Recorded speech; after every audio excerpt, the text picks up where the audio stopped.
Hi, this is Sid Meier. Welcome to Leipzig. For the Games Convention 2007.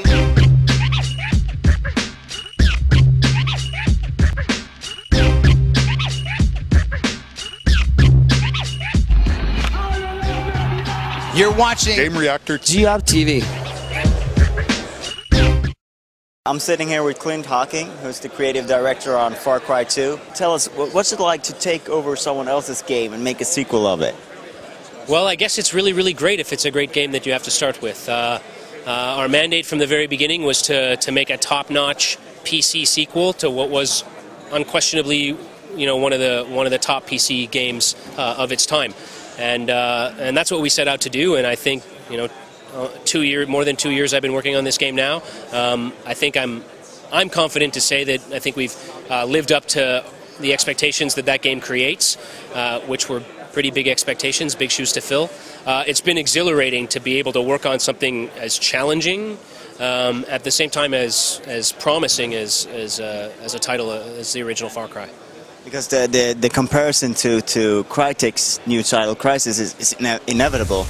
Everyone's going to compare Far Cry 2 to that game, but it looks pretty different from what you would think a new Far Cry or Crysis for that matter. Can you tell us a little bit about the different decisions you made to make it look different? Well, I mean, like you say, the games are very hard to compare just because so many things in Far Cry 2 are so different. I think the main reason they're so different, and the main reason we decided to do what we did, was that we looked at Far Cry and we said, what are the most important things in this game? Is it mutants on a jungle island? No. The most important thing for us was that the game was exotic. It really had this feeling of going somewhere that you've never been before, but somewhere that you really believe exists, somewhere that's real, somewhere that there's some South Pacific island with white sandy beaches and palm trees and all of that stuff, and it's real, but you're never going to get to go there probably unless you're really a lot richer than I am. And that was a really powerful feeling. And one of the problems for us with just saying, okay, we go back to a jungle tropical island in the South Pacific is that you've been there before. You played Far Cry. Maybe you've played some of the Far Cry console games. Maybe you played Just Cause or Boiling Point or some of these games that are in a tropical jungle. You've watched Lost on TV. You've seen the tropical island in the South Pacific 300 times since Far Cry kicked it off the first time. It's not exotic anymore. So how do we keep the game exotic? How do we stay true to that one really important thing? We have to go somewhere you've never been, somewhere that exists, somewhere that's real, and somewhere that you think you'll never get to go and has this hint of danger just built right into it. It took us quite a while. There's only 5 or 6 different kinds of places in the world that are like that, but Africa is definitely one. As soon as you see that sun over the grasslands, the acacia trees, and an AK-47 in your hands, you have it. You're there, so you're somewhere really rich, really exotic, really foreign, but really credible, and you immediately start to look over your shoulder and make sure that you're not in trouble. Once you settle on Africa, we have the difficulty of setting the story there and tying that into. So how did you do that? Well, actually, Africa was the keystone that started to put everything into place, because we looked back at the original Far Cry and we said, okay, this is the island of Dr. Moreau. This is a madman on an island trying to mix humans with mutants. Okay. What does that mean for us in Africa and trying to focus on this realistic, exotic environment? And we realized, about the same time that H.G. Wells was writing Island of Dr. Moreau, Joseph Conrad was busy writing Heart of Darkness, which is, in some ways, is thematically similar. Very different books, H.G. Wells is science fiction. Joseph Conrad is writing a book about the same kinds of things, how human nature can be corrupted with savagery, and there's a madman in it as well with his own agenda. And we realized, okay, we're in Africa, we're trying to hunt down a madman, just like in the original Far Cry. It's about who we are as humans and how close we are to animal, how we're just one step away from losing our minds and becoming maybe less than human, maybe more than human. It really depends on how you look at it. But without having to have that sort of science fiction flavor to it, because it's not necessary and it's not credible in our new environment. If you were to pick one pivotal moment from Far Cry 2 that you feel is descriptive of the whole feel of the game, what would that be? Well, the game's not done yet, and the moments aren't planned and scripted in that sense.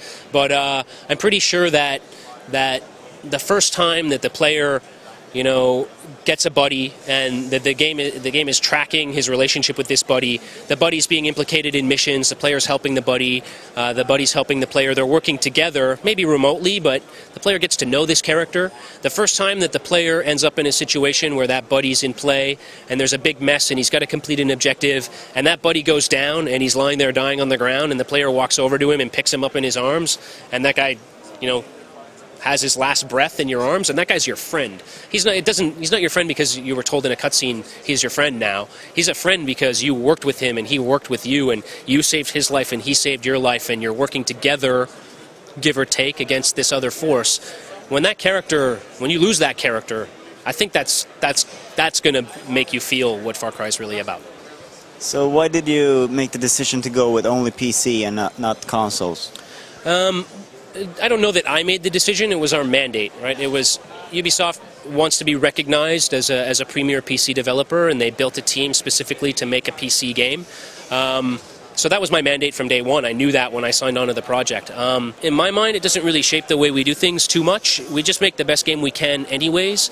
You might want to talk with the technical director. Obviously, there's a lot more stuff on his side that really is PC specific. I don't try to think about it too much. For me, a platform is a platform. I'm really happy to have a super powerful platform to be able to say, I know that people will be able to play my game 4 years, 5 years from now, just like you can play Far Cry now with everything turned up to maximum, and it's incredible. So I'm happy to know that my game isn't going to be obsolete, but other than that, it doesn't really affect the way I do my job too much. What would you say is the greatest challenge with an open-ended first-person shooter? What's the greatest challenge for you?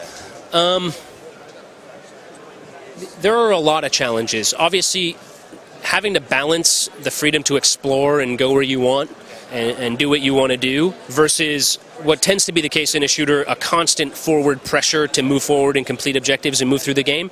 That's a really hard thing to balance off against each other. In some ways, I'm glad we're not the very first ones to do it. You know, there's been a couple other games that have come out recently that gave the player a lot more freedom in an open world, but still kept that pressure on him. Notably, as I said, Boiling Point, Stalker as well. Open world games that really are shooters. So, you know, we learn from them. And aside from that, the hardest part about it really has nothing to do with the open world or the shooter part. The hardest part is to make the player realize that this game, in my opinion, is more than a shooter. It's not just a game where you run along in a line and kill people who are in your path. It's a game where you have a lot of freedom to determine how the story's going to unfold. It's a game where you will become emotionally invested in your relationships with characters. You know, that's one of the. It's not just a mandate from Ubisoft to make a PC game. It's a mandate from Ubisoft to say all this stuff we say about our console games, about our casual games, about games being for everyone. It's true, right? I want guys who are 35 and 40 years old who've been playing shooters for 20 years, and now they're like, yeah, I don't have time to play another shooter because they're still the same. Part of our mandate is to say, you know, you're 35 years old, you're only going to play 1 or 2 shooters a year. This one you have to play because it's different. It's not the same game you played 5 years ago. The genre can evolve, and it can evolve a lot, and that's what we're trying to do. Okay, so when can we look forward to playing Far Cry?